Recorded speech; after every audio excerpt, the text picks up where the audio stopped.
Have you ever wondered what it would be like to marry a farm worker?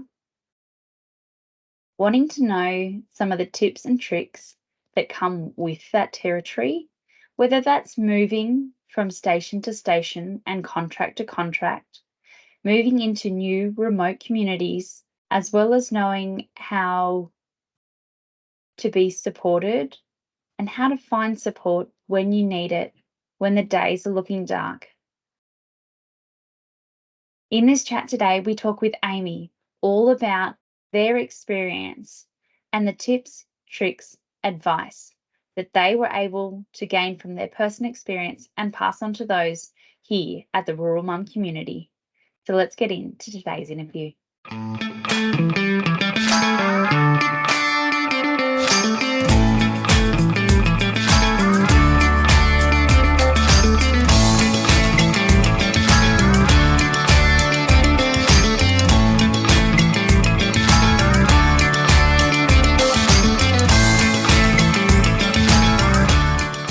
Hi, welcome to the farm. I'm Katja Williams, the Rural Mum, and today we're talking with Amy. Amy, thank you for being here with us today. Really, finally. We have been trying for quite a while to make sure that our calendars do line up, and I'm so glad that you're able to make it here today.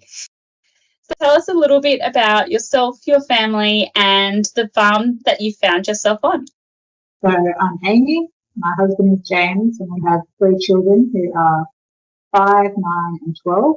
So we're on a property in Nyngan. We're part of Flavourista Station, which is also a farm state. And they run merino sheep. And Keep going. so how we ended up here, we've been everywhere. So I grew up on a hobby farm in Dubbo. We had meat rabbit. I was only little at the time, did not know what they were for, but thought it was great we had all these rabbits. Then we went into emus and then eventually goats. And so James grew up, he was born in Walgett and on a big property out there called Mile Ridge. Then they came over to Dubbo and to his grandparents. He jackarooed from 16 to 18. And so at the time while he was jackarooing, I was right into the cattle schools. Loved my cattle, anything I could do with them. That's what I was doing. So I ended up meeting James at a friend's gathering. And it's very funny because if you believe in fate, I do believe it was fate. So when we were in year 10, she was offering to set me up with this guy. And I was like, no, I don't want anyone I've never met. I don't want that kind of relationship. But 2 years later, I met him and fell in love with him. Like, that's the guy I was going to put you on a blind date with. Cool. They knew. Yeah. 5 years together in Dubbo. He was a tradie at the time. I was working in retail. Just trying to get ends to meet was really hard.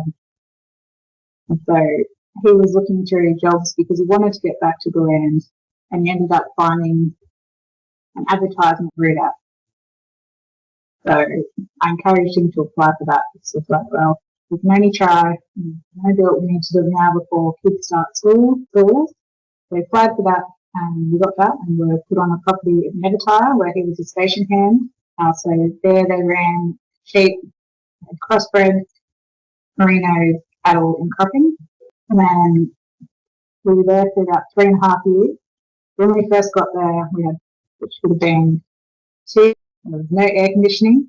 And it was 47 degrees the day we moved in, which was lovely. Yeah, I always remember that just because of the summers. The summers in that house was terrible. The rest of the year was great. So, yeah, we were there for 3. We had our youngest, Jason. So we were there for the drought, the dust storm. I've always remember the dust storm.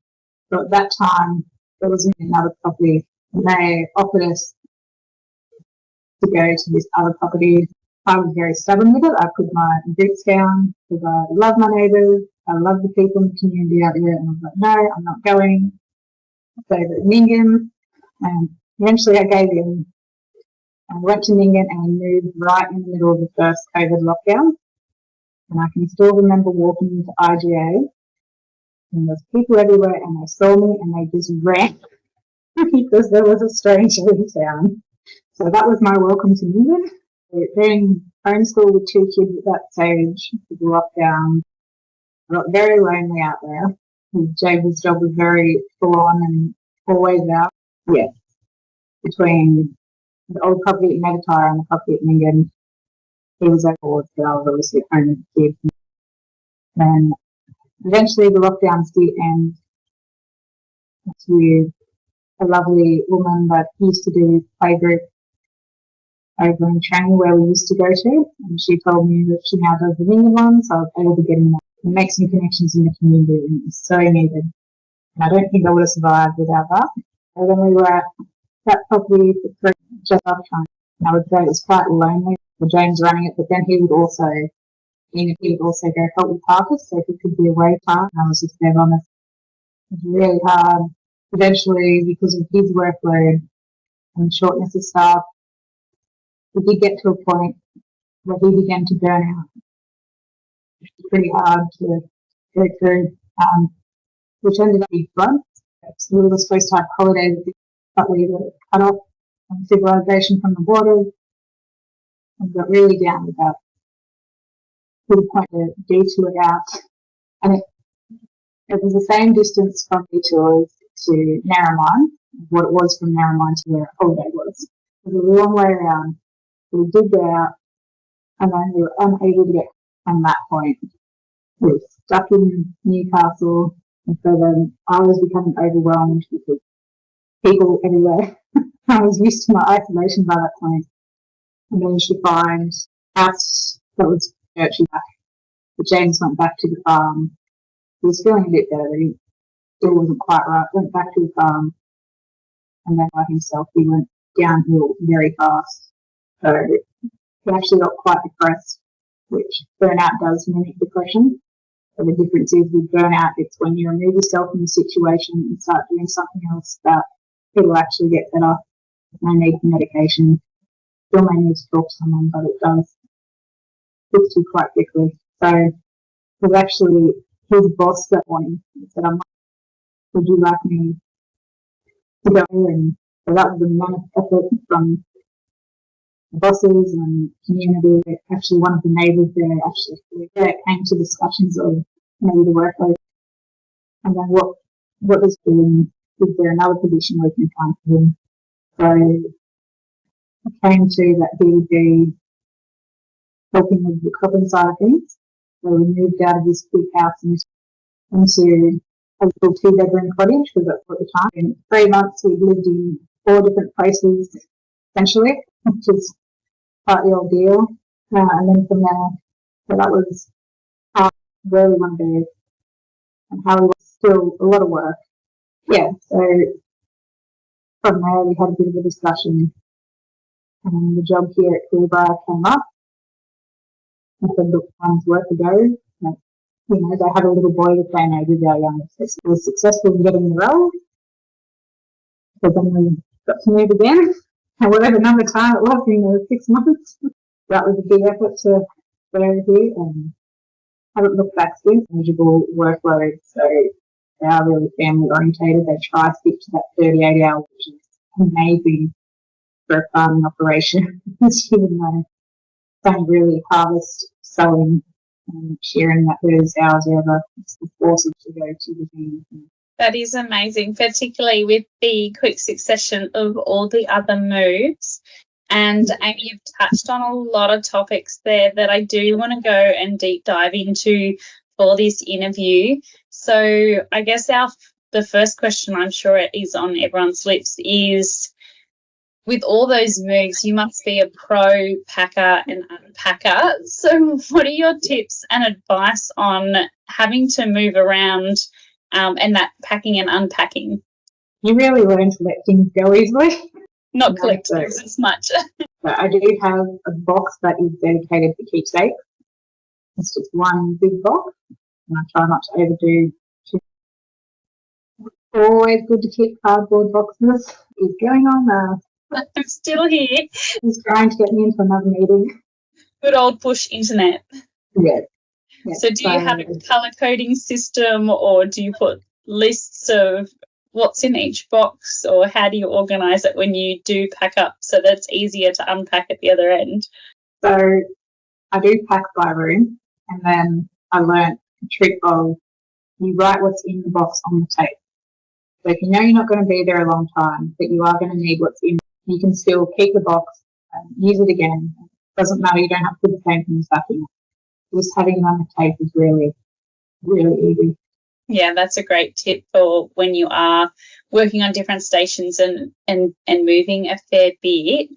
So you also mentioned moving to, different communities and different areas. So when you're adjusting to a community and it's not COVID lockdown and people aren't running away from you, what are your tips to be able to eventually be absorbed by the community and find your connections? You mentioned your mum's group, so tell about that. So it's really handy having little kids. I haven't heard of a town play group of some sort. So being able to find those play groups and joining on those, and you'll first back in and say, we've had the mums there that are minors and they connect them. If you don't have the luxury of, you might have school ones, a lot of people are going to like me saying this P&C or P&F, whatever they call those events. People have to communicate to you in this, and they end up making great friendships out of it. The other thing would be the information centres and the libraries are worth their weight in gold to know what community events are on, what connections there are. Some towns will actually run a day a year where they have the new citizens that have moved in the last 2 years where they can come and meet and greet. Yeah, that's amazing.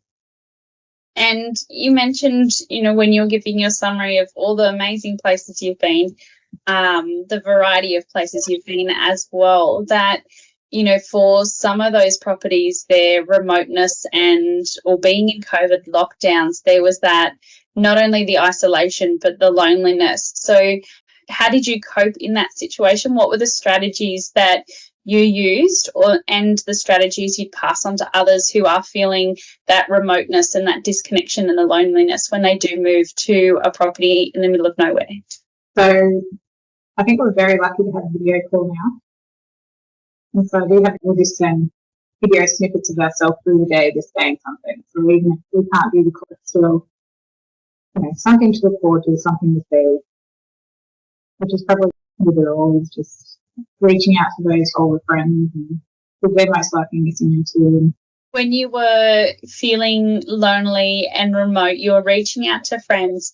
So was there certain aspects that they would be able to provide to you as well as those video calls and those pictures? Was there any advice or additional support that you found most helpful that, say, people who have moved to the farm, that their friends and families will be able to take away from this as well and be like, oh, I could support my friend or I could support Amy by doing X, Y, Z? So can you tell me what you felt was most supportive from your friends and family during that time? So most supportive, I'd say the fact that come and visit and, take me out into the community. So I did have a friend over at Warren who was cross my farm, which was really helpful in that aspect. Yeah, just the ones that could actually come and visit, even if it was I could actually be visiting grandparents in Tottenham and she could fly into my place for 15 minutes, half an hour, and then be on the way again. But that was all I needed, really. Yeah, absolutely. Even those, as you said, those quick in and outs do make such a big difference, and they can be all you need to top your cup up for the next few weeks. Amazing. So, Amy, you found yourself in some situations, particularly with some of the farms you're at, where they weren't really set up for a farming family or for a family to move there. So tell me a little bit about what you would and wouldn't accept as part of a farming contract now that you've got the experience under. You need this question. So one thing I did learn in my time is that there is policies, regulations, standards that everyone across the board that sort of comes under a landlord sort of thing. So whether you're a landlord through real estate, a private landlord, you own up and leasing the house to someone, there are rules and regulations in place, but there is a certain standard that you have to meet. So my advice would be familiarise yourself with those, familiarise yourself with all the working policies and stuff. And just make sure things are going by the book. It may just simply be that the you know, they've overlooked something or something. Always welcome up for discussion. Is there any contracts that let me start that again. When you are looking at a contract with James before he takes on, you know, new work, is there certain things you now look for in a contract or you're asked to be included? You know, I suppose make sure that they're fully transparent about what their expectations are with regards to workloads, that sort of thing. And yeah, it is a decision that you've got to make with your partner. Yeah, we're going there, honey. We're taking the kids up and going little tin house shack thing. Yeah, no, you definitely need to do inspections beforehand of houses and things, not just blindside it. And, you know, if you've got the opportunity to speak to the people in there beforehand, that's really helpful too, because they can tell you if there's things that need work. And yeah, that's a great tip. Talk to the previous tenants if you can. Talk to the previous workers. And how much time would you leave between finishing one contract and starting another? Would you take some time for, you know, just the family, if possible, between contracts? Or is there any restrictions that people should be aware of when moving from one contract to another? So if it's a contract begins, you can absolutely take some time. That'll give them time to get the next place working on. Unfortunately, if it's contracts between different companies, then it's not really possible to have that time off. A termination period where in 5 or 7 days after you've finished your last working day. So in that case, it's just with the new contract people, just making sure that there is a space for you with the last employer so that you're not. Yeah, absolutely. Absolutely. So, Amy, that sort of comes to the end of my official questions for the interview. So did you have any other tips, tricks, advice that you would give to someone who is either moving to the farm for the first time or also who's going from farm contract to farm contract like you and James? Yeah, so my biggest tip is probably don't live in there for free. There was one builder I talked to about a house and just having a hard day. There was mold everywhere and stuff. And I was like, you know, I should be grateful. I don't have to pay for this place. Stop it right now. You're not living there for free. Your husband is out there working. It is not free. You don't feel like you're obliged to, because yeah, you are working and you need to come home, leave, feel clean and be able to go to work and work to 100% of your capabilities. Yeah, absolutely. No, that's some great advice, Amy. Thank you so much for being on the podcast today. And we hope to catch you in the comments section if anyone has any follow-up questions from today's interview. So thank you so much. You're welcome.